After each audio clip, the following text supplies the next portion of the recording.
Video na. Andyan na. Anong pakiramdam? Ang pakiramdam na. Lapit na Pakiramdam ko matapos. nga nilalagnat ako. Hindi, anong pakiramdam na tapos na talaga. Totally natapos mo na ang iyong swimming pool. Sipon! Ang pakiramdam ko ngayon ay hindi ako relief. Feeling stress pa rin. Why? Marami pang babayarin. I'm very thankful na natapos siya today kasi bukas pa pala talaga yung pinakatapos nito kasi matatapos yung doon. Pero half day lang naman sila, dalawa lang trabahante bukas. Very happy kasi at least na tapos na yung Finishing. yung pera na lang ay yung ngayon yung pera is iipunin ko na lang para pambayad dun sa mga hiniraman ko like kina Argel, kina Maring Mar, kay si Mami R. Kaya ba ako may utang sa kapatid ko sa bangko, yung kapatid ko si Cara. Tapos yun, kailangan matubos ko yung mga alahas ko. Yun lang naman yung mga utang ko. So I would like to say thank you sa mga nag-share ng kami blessing. Sila ni Mama Ana, si Mama Weng, si Mami Opi, Ate Cheng, sila ni Mami Abby, Ate Lishansil, Ate Nels, ayan sa mga, syempre of course kay Foreman, si Daddy, o kay Mama Tagabantay. Sila talaga, so I'm very thankful. At least makapagpahinga na rin sila diyan sa kanilang bahay. Ilalagay pa pala yung ilaw bukas. So papahinga sila at ngayon kumuha sila ng passport yata. Napunta sila ng Butuan. Feeling ko pupuntahan nila yung Macau na gift sa kanila ni Mami Kay Espinosa. And ng wedding nila. Tapos I am planning to give reward to Daddy since walang sahod po. For the record, wala pong sahod si Daddy dito at si Mama. Sila tagabantayin ko silang foreman dito. Pero wala pong nakukuha ang sahod si Daddy kahit piso. Ang pinapasawaran lang yung trabahante. So siyempre, nasa initiative ko na rin noon na magbibigay din ng rewards sa kanila. Hindi naman rewards, dapat they deserve talaga niyan. So, Abangan. maybe next month pa. Charot lang. Basta, pag after nitong opening, so, yun. Sa opening, we're going to have pool party. Tapos may nagbigay ng si Tita Bot. Tita Bot ba yan? Tita Bot. Si Tita Bot. Bigay siya ng pa-premium, mag-miss Loto kami dito, tapos lahat naka-swimsuit, ganyan. Tapos may konting salo-salo din for the opening. Pero yung opening na yan is not for the sake nga talagang open na siya for public siguro kasi hindi ko pa alam yung papers namin. But meron naman na kaming papers lahat, may permit naman na. Tapos ang wala lang sa amin is yung mga seminar ng ang wala lang talaga is seminar ng lifeguard at seminar ng managerial. Ganon. Pero meron naman kami permit dito. And then, second anniversary talaga. Yung talagang pinaka-event talaga ng August 8 is second anniversary ng Hinaguan Nature Park. It's our second year here. So I'm very thankful because andito pa rin kami lahat halos. Pero yung iba wala na, sad to say. Charot lang. Yung iba wala na kasi nga nagsiuwian na sa kanilang mga bahay. Umuwi na ng Manila. Tapos yung iba nagtrabaho na sa kabilang lugar. Pero at least intact pa rin kami, majority na nandito, may mga nadagdag, and our family is getting bigger. So I'm very thankful talaga. So, Pero thank you sa lahat ng mga lagi nanonood sa akin sa vlog kasi dahil sa inyo, bumabalik yung ginastos ko dito. So sa lahat ng mga nagtatanong naman, pinaka-average talaga na gastos ko dito is 1M talaga. Yung function hall is inabot sa ng 400,000 tapos ito namang ito pinakamalaki. Yung function hall is 400,000 sa ano pa lang wala pa kasama flooring. So naglagay ako ng pool, inabot sa ng mga million siya pero kasama na yung flooring ng Pool ay ng function hall.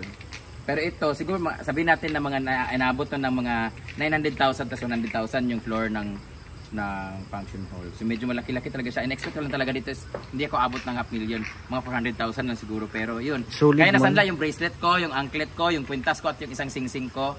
At nagkautang ako kay Mami R ng 80,000. Kina Argel ng mga dako-dako Jod. Kung mga utang sa Ilana. I'm very happy na rin sa mga nagbigay ng racket sa akin, kumukuha sa akin kasi yun din yung nakatulong sa akin para mapambayad sa sweldo ng mga trabahante. So yun. So ang pagtubos ng alahas, pagtatrabahoan ko muna yun siya. Basta ditong sahod na to next month is, yun yung pambayad ko sa lahat ng mga inutangan ko. Then next month, yun na yung pagtubos ko ng alahas ko. Yes!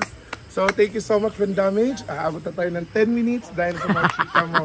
Ayan, so magpapatuloy muna kami guys. Let's go! Pero in fairness in 2 years pa lang, grabe ang improvement. Ayaw, nagtungagi yung chika. Dili ba? Ikat na. Ikat na din. Ikat na, kay mapul pa na. Ang sisipag talaga. So ngayong gabi guys is magre-recrop kami ng bato. Recrop ba ni? Arrange ng bato. Dahil Tuyupin namin. Yung bato naman to. Buang tinik, di ba yung Di guys, para gumanda yung niya, paligid niya. Hindi lang siya, pampamilya, pang sports pa. wow, rubbing alcohol. Basta si Jana na. Jana, dito ka. Masipag talaga nila guys. Yan yung gusto ko sa kanila, masipag. Yan, so nilinis nila dyan sa gilid tapos ilalagay dito. Ayun siya, ilayo. Kabarong? Dilisan nyo naman. Dito, Jana. Lata na yung paa ko sa sobrang basa. Si Paul lang yung binayaran ko dito. So ganyan kadumi yung iba Yan yung mga lagay ng sako. Ha? Oo. Para daw sa 10 minutes si Scarlett, sana hindi ito ma-full. Kasi iba yung gamit kong cellphone. Yan dyan. Dyan lang yan. Yan. Yung mga na yan, ang mga bato na yan ay nanakaw pa yung galing sa dagat. So pag nagkulang kami, dyan na lang mo sa ilog mangawat. Wala ni bato diretso. Dagan pa kayo dito sa kusako. Ayan ang dami pa niyan Pag di nyo na kaya, pagtapos itong 10 minutes, pwede ka na umalis, Scarlett. Yeah. Andyan naman si Paul Thank you for the 10 minutes. So bukas naman, ang ayusin namin doon ng mga staff, ayun, lahat ng table sa ayusin. Meron pa yung semento na upuan na lang. Yun na lang talaga. So far, malinis na lahat dito. Ang di lang natatanggal is yung mga white, pero okay naman na siya. May nag-white lang konti. Kagaya nito Yan, may mga puti-puti pa dyan Pero pag laging nababasa, yun, mawala naman na yata yan. Ano ba? Kanina mga puti-puti ng kuan. Bato. So ito na lang yung hindi natapos guys. Ayan, ito na lang hindi natapos. Yung gilid niya.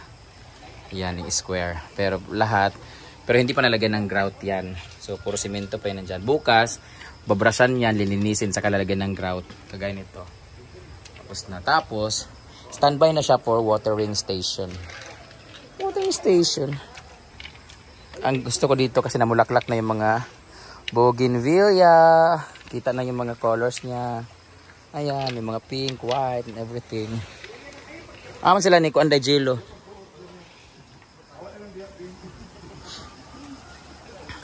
Ayan, tulong-tulong po kami dito guys. Grabe. Parang lumalala na yung lagnat ko. Ay, sipon.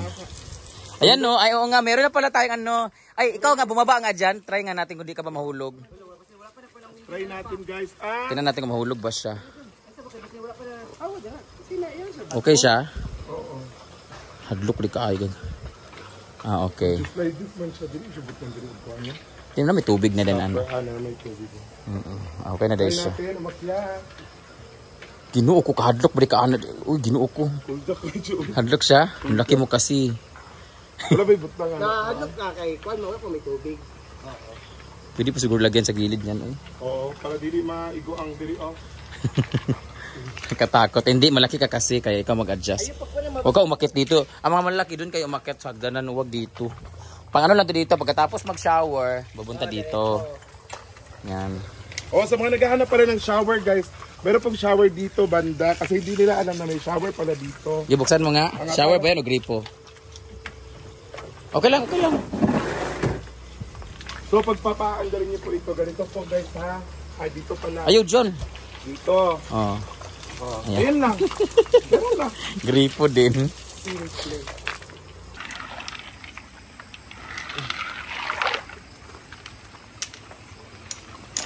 Bigat siya, hindi siya kaya basta.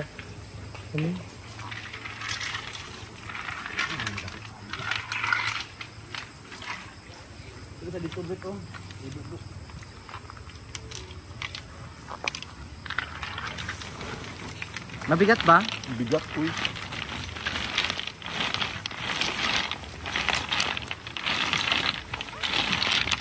Ang hose sa di? Malami sa hose.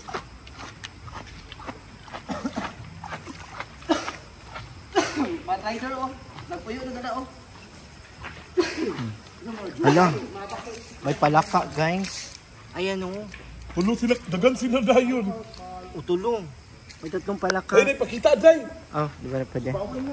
Bawal ba yan? Ikat mo na lang. Hala na pa oh.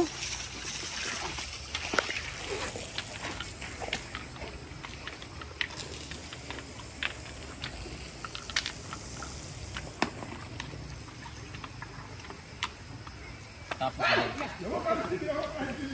labay-labayan na sa Yossi. Gani.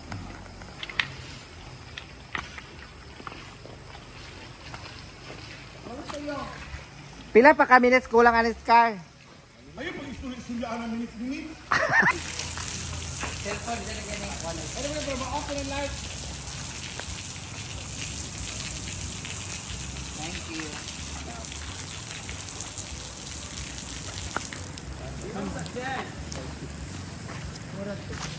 Ay, wala dahil sa gagmay.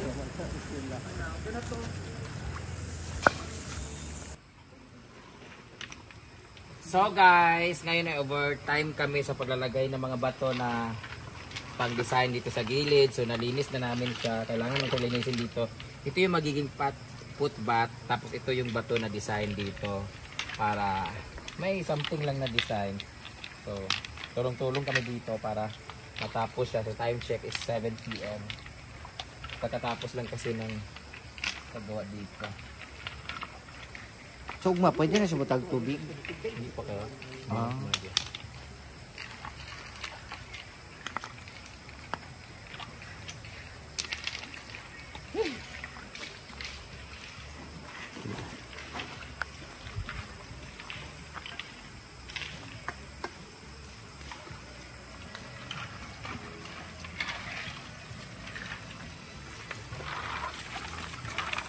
So, pakita mo dito. Pakita mo na doon yung mga ginawa na ganyan. Pasilip natin. Let's go. Pachika din tayo. Ayun na yung oras. Ayun. Linis tayo. So, ito na yung itsura. Mula doon, paikot tong gilid. Nilagyan nila ng maraming bato. Yung mga hindi matutulis na bato para walang masugatan. So, paikot siya. Nilagyan ng ano, para magka-design lang yung, at saka, ano kasi to, parang footbath. Pakita mo yung ano. Footbath, tsaka ayan siya, para pag-akyat, hindi siya masyadong madulas. Pakita mo yung pool. And then, malinis na rin yung pool. So, Ayan. kulang pa talaga yun siya magbabrush. I think magbabrush, magmamap pa bukas para Oo. mag-brush, map, then basta maglilinis pa dyan. Hindi ko alam kung anong mga pwedeng panglinis dyan. So yun yung gagawin namin bukas. So, para pwede na siyang lagyan ng Tubig. And dito naman is nalagay na rin yung hagdanan. Medyo mataas siya, pero pag may tubig naman, hindi naman siya ano.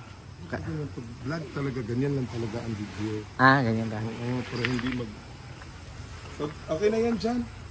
So guys, yan ang po muna magiging update para sa gabi. So guys, eto na muna natin magiging update niya. Sobrang ano na, grabe na yung pawis ko. Maraming salamat. This is Scarlett Dark. Once again, God bless.